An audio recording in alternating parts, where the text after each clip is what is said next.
Karena ternyata kita sebagai umat Hindu memiliki keistimewaan kancah dunia seperti itu. Nah, juga terkenal dengan di Penglipuran itu adalah kebersihannya. nggih, Ya, kebersihannya itu sangat terkenal. jelas sekali, nampak sekali. Itu sampai viral, itu kita disebut sebagai salah satu desa terbersih di dunia. Nah, itu juga merupakan satu implementasi daripada konsep pelemahan.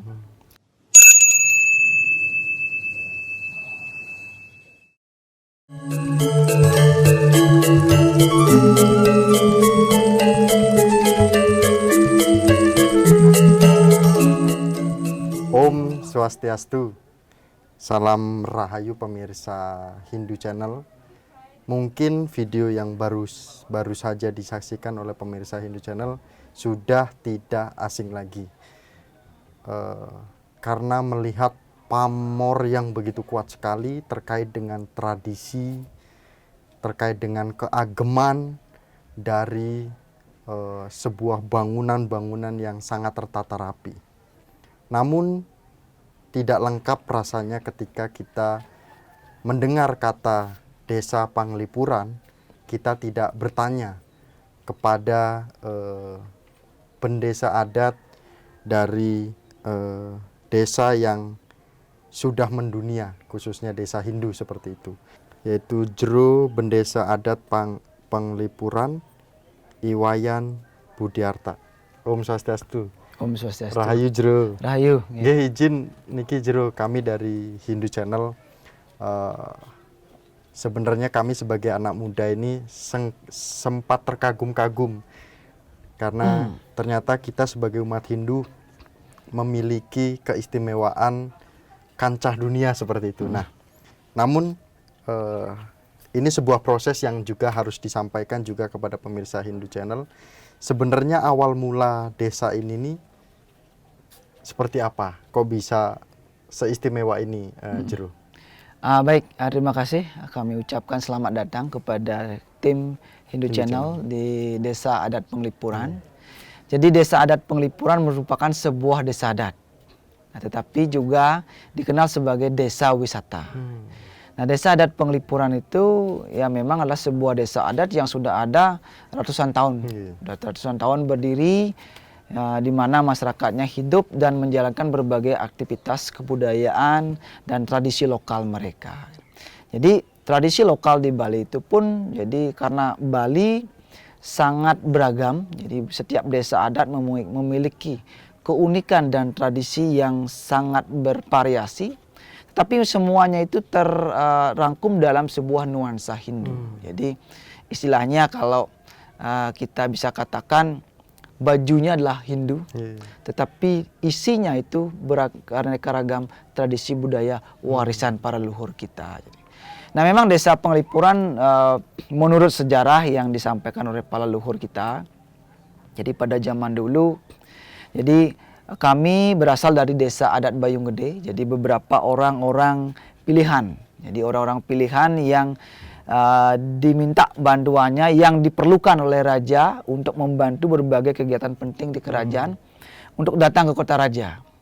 Ya, dengan kemudian singkat kata singkat cerita, dengan berjalannya waktu, jadi dengan frekuensi dan intensitas kegiatan yang sering dibutuhkan di kerajaan, kemudian raja memberikan tempat tinggal kepada masyarakat Bayung Gede yang pada saat itu pada saat itu untuk tinggal di tempat ini.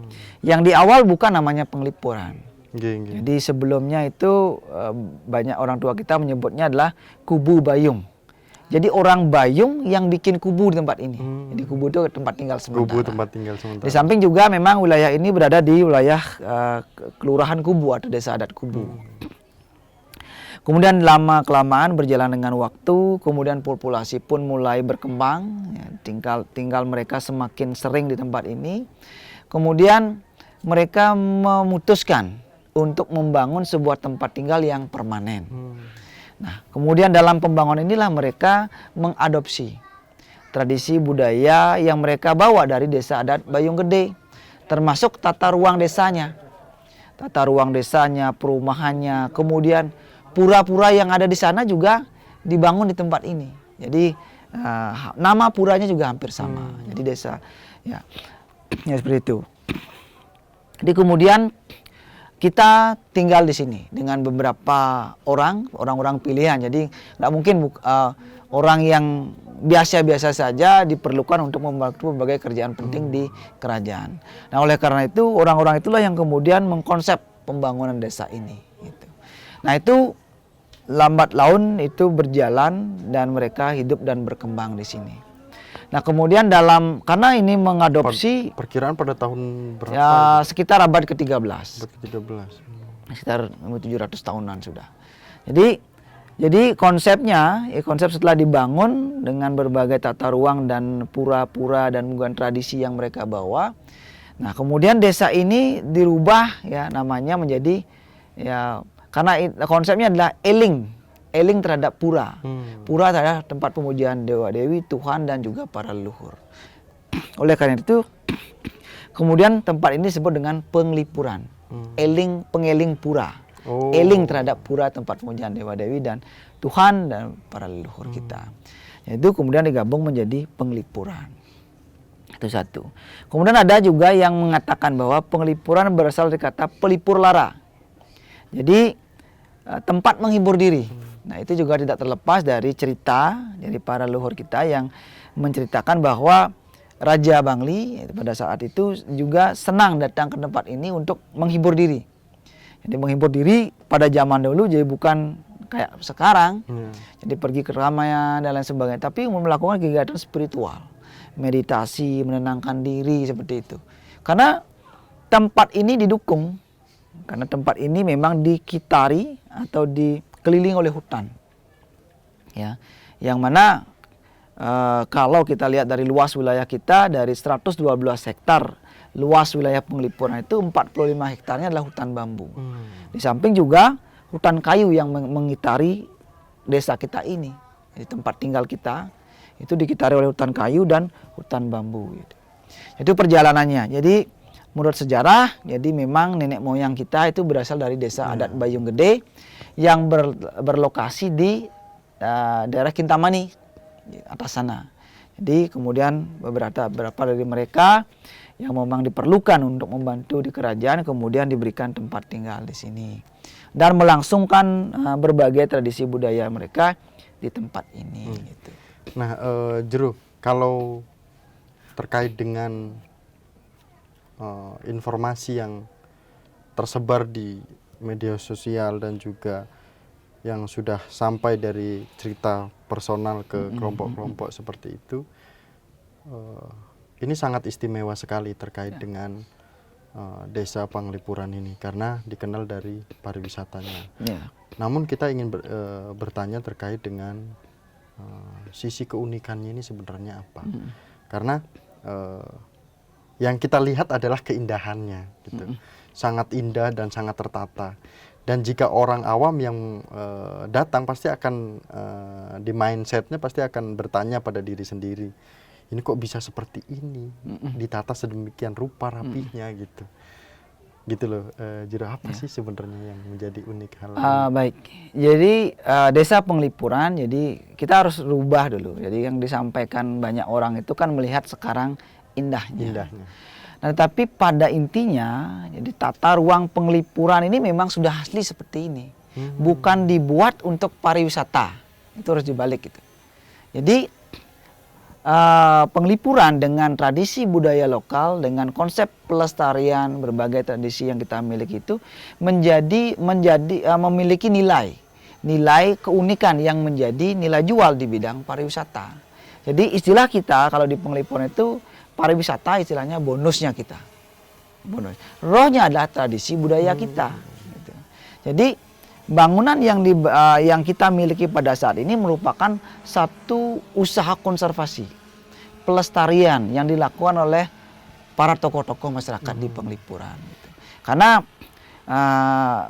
di tahun 90, ya kalau tidak salah 89-90, jadi kalau tata ruangnya memang sudah seperti ini. Tetapi pada saat itu gapura-gapura atau angkul-angkul di depan rumah itu tidak sama. tidak merata. Mereka sudah punya ukuran yang sama, temboknya sudah ada, tetapi atapnya udah tidak beraturan. Gitu. Ada yang beratap, ada yang tidak, ada yang sudah beratap beton, itu, ada lain sebagainya. Nah, pada saat itu tidak terlepas dari satu motivasi dari almarhum Bapak Bupati Ide Bagus Ladip pada zaman dahulu. Pada saat itu menggebrak. Jadi menggebrak masyarakat Penglipuran untuk melakukan istilahnya restorasi. Jadi pelestarian kembali. Untuk membangun kembali angkul-angkul yang ada di depan rumah itu sama dengan atap bambu. Nah itu dilakukan secara swadaya dan gotong royong. Swadaya dan gotong royong dilakukan sampai-sampai kita juga harus mendatangkan warga dari desa tetangga untuk membantu itu dan mewujudkan terciptanya tata ruang yang terlihat jelas, seperti itu. Jadi angkul-angkulnya terutama.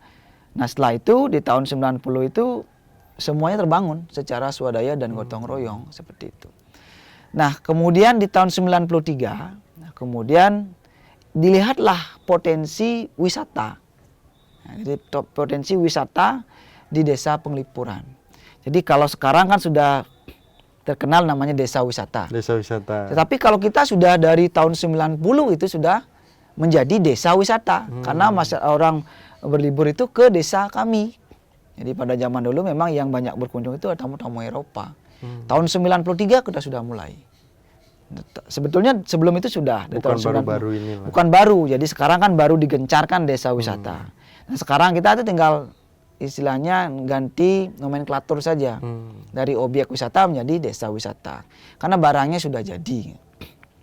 Nah, sebetulnya kalau datang ke Penglipuran itu ada beberapa ikon sebetulnya yang bisa kita nikmati. Yang pertama sudah jelas barang tentu tata ruang. Konsep Trimandala yang terlihat jelas. Mana utama mandalanya, mana madya mandalanya, mana nista mandalanya. Yang memang kalau dibawa ke tubuh itu ada kepala, perut, kaki. Jadi kebetulan kalau desa Penglipuran itu orientasinya adalah menghadap ke gunung, menghadap ke utara. Jadi kepalanya di sana ada pura desa. Kemudian tengah-tengah adalah pemukiman, areal tengah ini. Itu madya mandalanya. Kemudian areal paling bawah itu menuju paling selatan itu adalah kuburan dan ketegalan milik warga. Nah di rumah pun juga sama.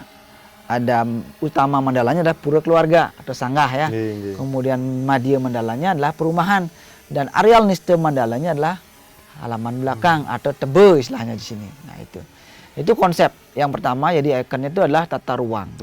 Nah di dalam tata ruang itu ada lagi keunikan, yaitu arsitektur lokal Penglipuran, yaitu bangunan-bangunan tradisional yang dilestarikan sampai saat ini. Yang pertama ada angkul-angkul, gapura itu. Yang kemudian kedua, ini di belakang saya ada dapur tradisional, paon yang ini, yang atapnya bambu. Kemudian yang satu lagi ada di belakang kita juga, balai sake 6, balai yang tiangnya 6, yang memang bangunan ini memiliki fungsi sosial religius. Selain untuk kehidupan sehari-hari, kalau dapur untuk masak dan sebagainya, tetapi juga tempat tidur, tempat melakukan kegiatan upacara juga, ritual adat juga. Dan balai ini juga sama, peruntukannya sama. Sehingga kalau kita lihat fungsinya itu, nah ini merupakan bangunan utama yang ada di zaman dulu sebelum kita bisa bangun bangunan modern saat ini. Jadi bangunan yang utama pada zaman dulu itu adalah pertama ada pasti punya pura keluarga. Pasti, karena hubungan konsep Trihitakarna itu masuk di sana. Hubungan manusia dengan Tuhan harus ada tempat ibadah, itu tempat sembahyang. Ya pura keluarga lah tempat kita sembahyang sehari-hari. Kalau hari-hari besar kita sembahyangnya di pura desa milik bersama.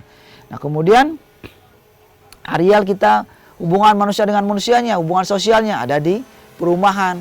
Jadi ada paon, tempat masak, tempat tidur, juga tempat menerima tamu, tempat melakukan kegiatan ritual adat, dan sebagainya. Kemudian yang pelemahannya adalah penataan lingkungan itu sendiri. Itu konsep Trihitakarna.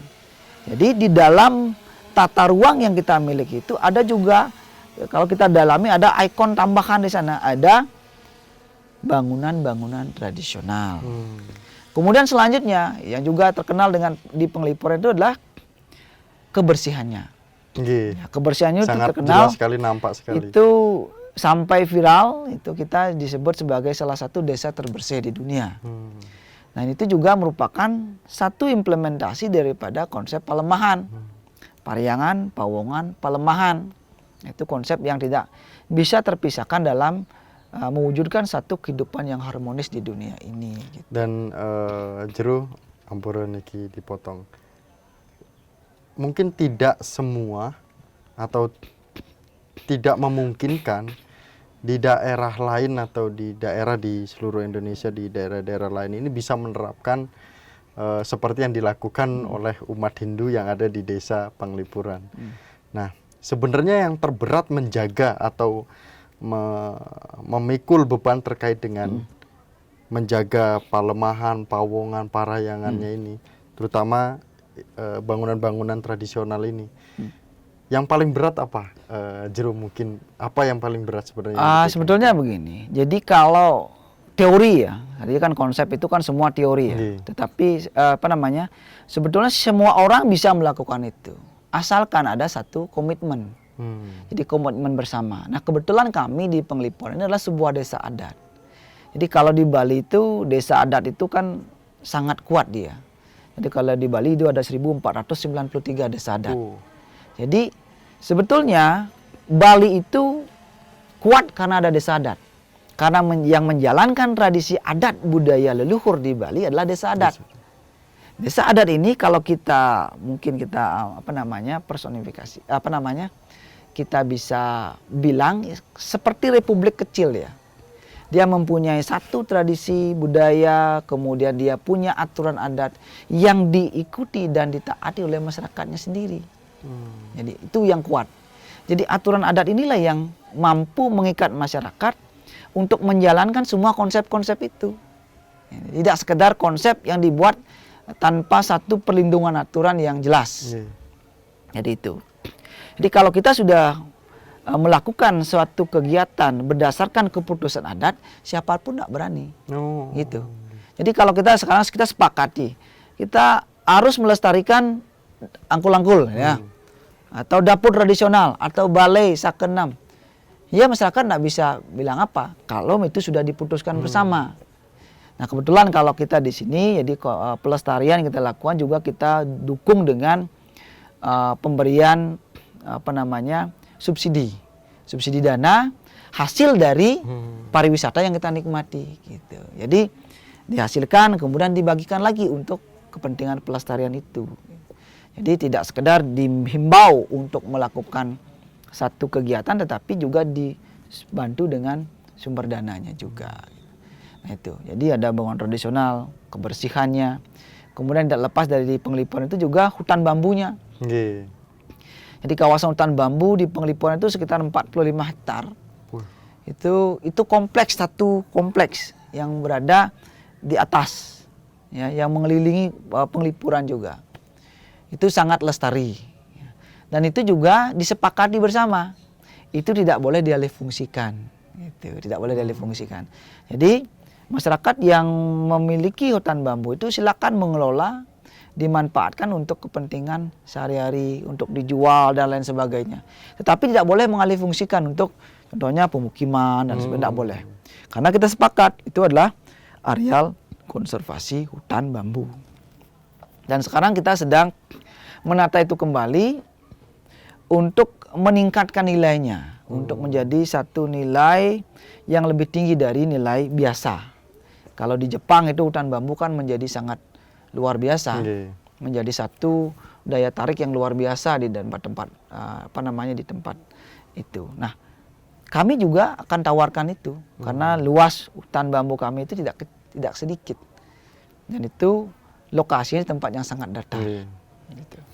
Nah, Jero, kenapa tadi menyampaikan sulit untuk diterapkan di daerah lain? Mungkin jiwa dari awal sudah di kandungan sampai turun-temurun itu memang sudah dipegang oleh generasi seterusnya dan kuatnya tadi desa adat itu. Nah, kemudian ini mungkin ada yang umat Hindu kita kan ada di berbagai daerah, Jero. Nah, sebenarnya tugas dari bendesa adat ini mungkin apa sih bendesa adat ini, dan kalau diartikan ke bahasa Indonesianya bendesa adat ini apa gitu mungkin Iya. gitu kan. Takutnya nanti ketika ada yang datang ke sini, siapa nih RT-nya, siapa RW-nya, siapa lurahnya gitu-gitu kan. Nanti padahal di sini disebutnya bukan seperti itu. Ya. Jadi di Bali kan ada secara administrasi nasional. Jadi kita berada di kelurahan. Jadi kita ke kelurahan, kita namanya Kelurahan Kubu. Nah, Kubu itu dibagi menjadi 3 lingkungan. Lingkungan Penglipuran, lingkungan Tegal Suci, dan lingkungan Kubu. Jadi kalau nanti urus KTP, di alamat KTP itu ada lingkungan Kubu, kelurahan Kubu, lingkungan Penglipuran, kelurahan Kubu. Tetapi secara tradisional kita adalah sebuah desa adat yang diakui oleh Perda nomor 4 tahun 2019. Itu ada desa adat di Bali, ada 1493 kalau nggak salah. Nah, itu. Nah, sebuah desa adat dipimpin oleh seorang bendesa adat atau ketua adat. Ketua adat, jadi orang yang dituakan. Jadi tugas dari bendesa adat adalah mengawal, menjalankan tradisi budaya yang menjadi warisan di desa adatnya masing-masing. Karena setiap desa adat memiliki tradisi budaya yang berbeda. Itu sesuai dengan perkembangan adat yang ada di dalamnya. Itu berbeda-beda. Nah, jadi tugas seorang bendesa yaitu mengakomodir, jadi memfasilitasi berbagai kegiatan, juga mengakomodir dan memfasilitasi berbagai masalah yang ada, dan juga mengarahkan perjalanan daripada desa adat itu sendiri gitu. Termasuk untuk menanamkan nilai-nilai nilai-nilai budaya yang harus dimiliki oleh generasi muda. Jadi desa adat juga memiliki satu lembaga non formal, lembaga pendidikan, yaitu Pesraman. Jadi itu dilakukan oleh masyarakat Penglipuran yang diberikan kepada para generasi muda kita, khususnya di anak-anak SD, TK, dan SMP untuk belajar di sana. Belajar nari, belajar main gamelan, kemudian belajar sastra, kemudian belajar bikin banten dan lain sebagainya.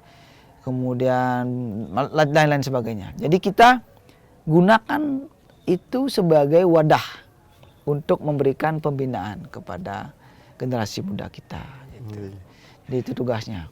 Nah, Jero, kemudian ini tidak terlepas dari menjaga nilai-nilai tradisi. Di sini ada juga para pariwisata. Nah, bagaimana agar nilai spiritual ini selalu terjaga dengan adanya pariwisata yang luar biasa kalau kita lihat kegiatan pariwisatanya? Ya, begini. Sebetulnya pariwisata di Penglipuran, seperti yang saya katakan pertama tadi, adalah bonus. Jadi kita tidak terpengaruh dengan adanya pariwisata. Sebagai masyarakat adat, kita fokus terhadap kegiatan adat kita, ritual adat kita. Nah, untuk mengelola pariwisata, desa adat membentuk namanya pengelola pariwisata yang ngurusin pariwisata. Jadi semua kegiatan ini termasuk usaha desa adat di bidang pariwisata. Jadi mereka akan melaporkan berbagai kegiatan, termasuk pelaporan pendapatannya dan pengeluarannya berapa, lain sebagainya, itu dikelola oleh pengelola pariwisata. Nah, kemudian dengan adanya pariwisata ini memberikan satu support sebetulnya secara finansial kepada desa adat untuk melestarikan. Karena kalau di Bali mungkin sering didengar kalau biaya kegiatan di desa adat itu biasanya besar, lumayan besar. Dan itu sumber dananya biasanya melalui urunan, kemudian dedosan, kemudian sumbangan-sumbangan dari pihak ketiga dan lain sebagainya. Nah, tetapi di Penglipuran dengan adanya pariwisata, jadi itu memberikan dampak lebih. Jadi kita tidak harus memikirkan lagi secara finansial untuk melakukan kegiatan adat itu. Jadi itu dibantu secara penuh sebetulnya. Itu meringankan sebetulnya masyarakat adat. Dengan adanya pariwisata, kegiatan adat kita diringankan seperti itu. Nah, memang yang ngurusin pariwisata sudah ada. Gitu. Kita tidak terlibat langsung di sana. Gitu. Nah, mungkin ada pertanyaan sederhana, Jero. Ini kalau di daerah lain mungkin udah menjadi hal yang paling sederhana dan akhirnya direnov dijadiin dinding-dinding. Ini memang harus pakai bambu kayak gini atau ada nilai spiritual tersendiri Begini, ini sebetulnya aslinya begini. di daerah sini? Ya, di Penglipuran. Ini aslinya begini. Jadi kita mengembalikan arsitektur lokal yang dulu pernah ada. Berarti di dalamnya ini Memang dapur itu tempat Oh, masak. Masih digunakan sampai dapur di depan, sekarang. Ya, tempat istirahat di sebelah sana. ya. Kalau dulu dapur itu tempat masak di sana, tempat tidur juga di sana, tempat ngeringin jagung juga di sana, ditukup di sana di atas. Jadi itu multifungsi. Oke.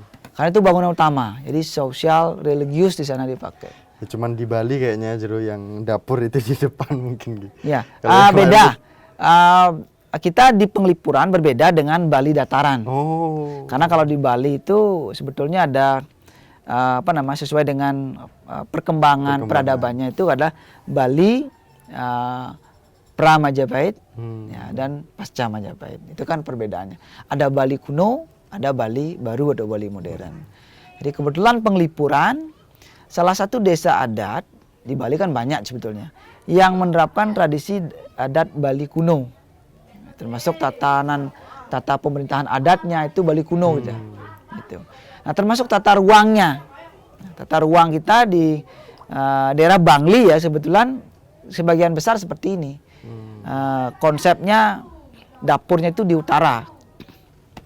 Tapi kalau di Bali dataran tuh dapurnya di selatan. Itu mengikuti arah Istadewata. Brahma kan di selatan. Utara kan Wisnu. Barat seperti itu. Itu. Jadi kalau di Penglipuran itu enggak dapat kita. Karena berbeda, dia tradisinya berbeda di sana. Sangat unik. Inilah pemirsa Hindu Channel, kita sebagai umat Hindu patut bangga dimanapun kita berada.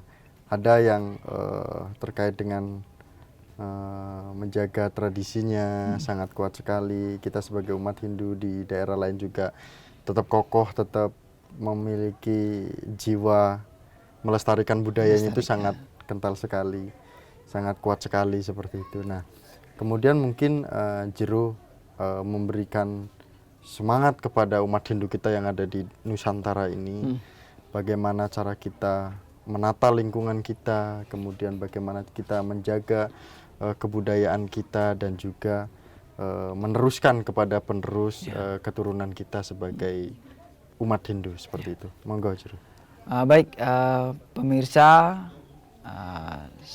Hindu Hindu Channel se-Indonesia yang saya banggakan. Jadi saya sangat berbangga sekali pada kesempatan ini bisa melakukan bincang pada sore ini terkait dengan pelestarian nilai-nilai budaya Hindu yang kita miliki.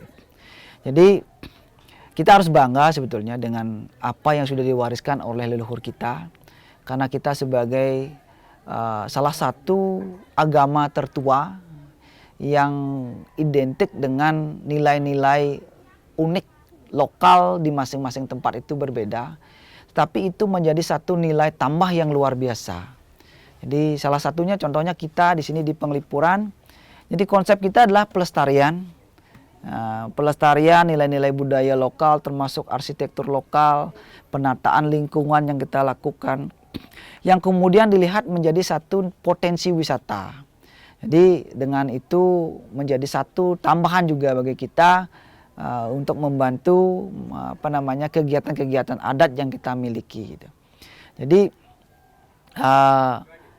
pada intinya kita harus tetap teguh terhadap konsep para leluhur kita, karena konsep adiluhung yang sudah diwariskan sampai saat ini terbukti sangat kuat dan mampu memberikan kebahagiaan dalam kehidupan ini.